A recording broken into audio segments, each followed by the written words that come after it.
Walk viewers, happy Wednesday. Not to worry, after a little vacation, the weekly walks are back. And this week I had a chance to sit down with my friend Joey Johnson, who's the CISO at Premise Health. And while I certainly know that he is great, we actually talk about what makes a great CISO versus just a good CISO. And we also chat about how companies can use the security function as a business differentiator as it relates to their customers and their competitors. And most importantly, and the reason you need to watch to the end, is we talk about the best place in Nashville to get hot chicken. So check out the entire weekly walk. Let us know where your favorite place to get hot chicken is, and we'll see y'all soon. Bye, guys.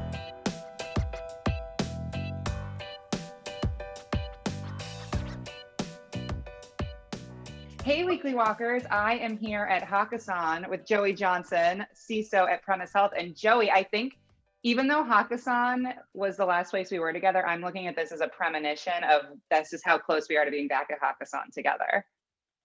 I hope so. I can't wait to get out and actually like mingle with actual human beings again. Human beings, not just in a virtual setting. So all right, we'll see you at Hakkasan in person soon. But all right, so CISO at Premise Health down in Tennessee. So I consider you a great CISO, but what I would love to know from your perspective, being in the security world your entire career, is what, in your opinion, makes a good CISO versus a great CISO? It's a good question. I can only reference it to the great CISOs that I think I know and I've interacted with in my career. But the things that I think jump out to me are really about understanding and knowing how to navigate business context. And so I'll kind of try to say it a little more succinctly in some ways. Like I think a CISO understands the nuances of security. I think a great CISO can translate those nuances to a non-technical audience. I think a good CISO can define a great security mission, but I think a great CISO ensures that that mission aligns to the broader business initiatives and where the business is headed, like where the puck is headed, right? Because you can come up with a great security strategy that takes 9 months to implement for a business initiative that takes 6 months to complete, right? You kind of miss the mark. I think a good CISO builds a really strong program to protect their business, but I think a great CISO develops advocates and leaders who can further the mission, right, on their behalf, and they buy in and they understand it. Yeah, they become part of it. I think a lot of it too is about understanding risk, but particularly risk acceptance. So I think a good CISO works to eliminate risk. I think a great CISO works to illuminate risk, help navigate it, and understand where and how to accept it, right? I wouldn't be the first person to say, if you protect your diamonds with equal vigor as your toothbrushes, you're going to save more toothbrushes and lose more diamonds, right? That's a known adage at this point. But putting that into practice can be challenging for folks. I think CISOs and security practitioners especially kind of come up in this world where they look at risk and go, hey, how do I find it, make sure I can see it and eliminate it? But the reality of the matter is, I think when you look at a CISO as a role that's a key business contributor, and understand that executives understand risk. They understand financial risk, they understand execution risk, they understand market perception risk, and security is just another one of those forms of risk. The challenge with it is that the subject matter can be very arcane, right? It can be a totally foreign language. I mean, the language of finance and HR and operations hasn't really changed that much, but over every 3 years within security field, it's different acronyms, it's different risk scenarios, it's different things that have to occur and be navigated.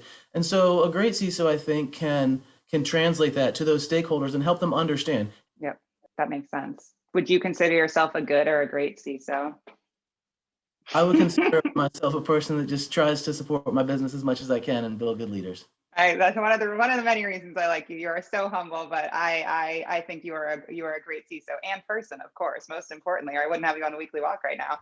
Thank you. All right, now you talked about this briefly in your past answer, but how as an organization can companies use the security function as a business differentiator to better serve their customers?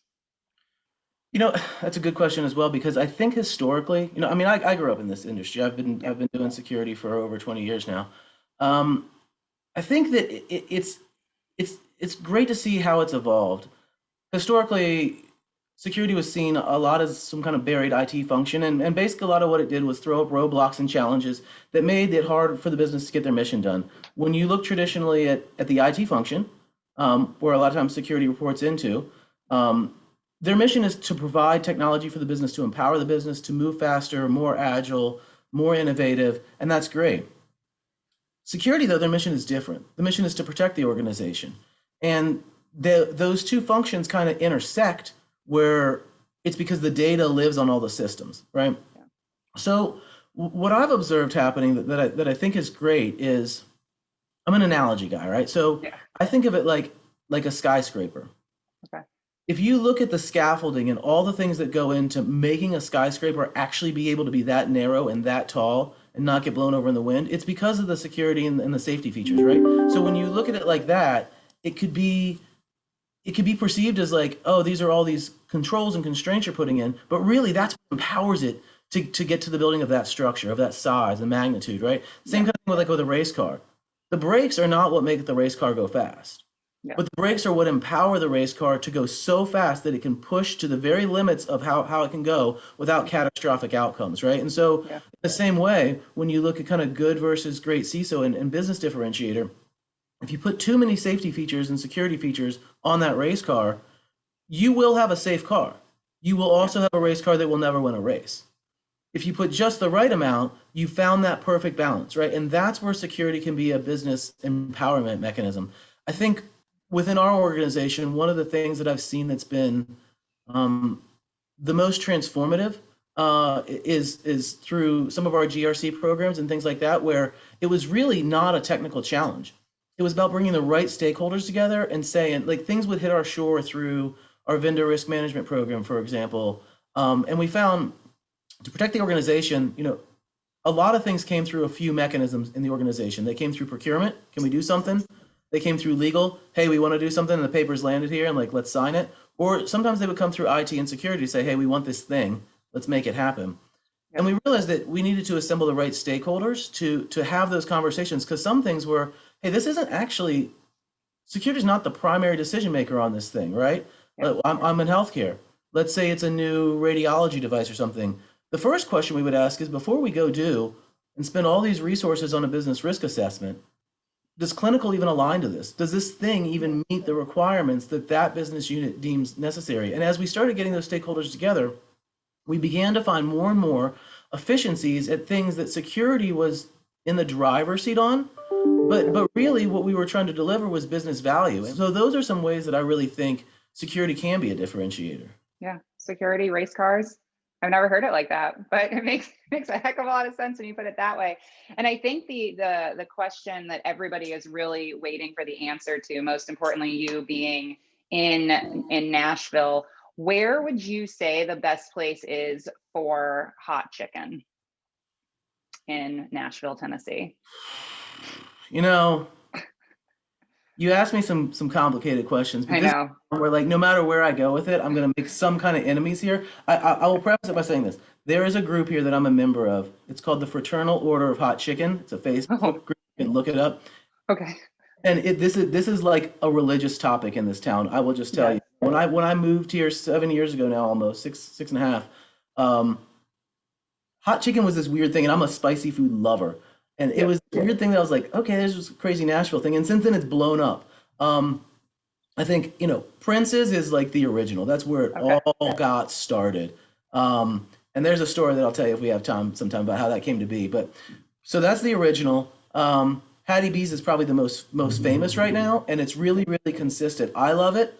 I take people to it all the time, so I do like Hattie B's, but they take a lot of heat, I think, from the real hot chicken purists. Okay. I love Bolton's. I love 400 Degrees.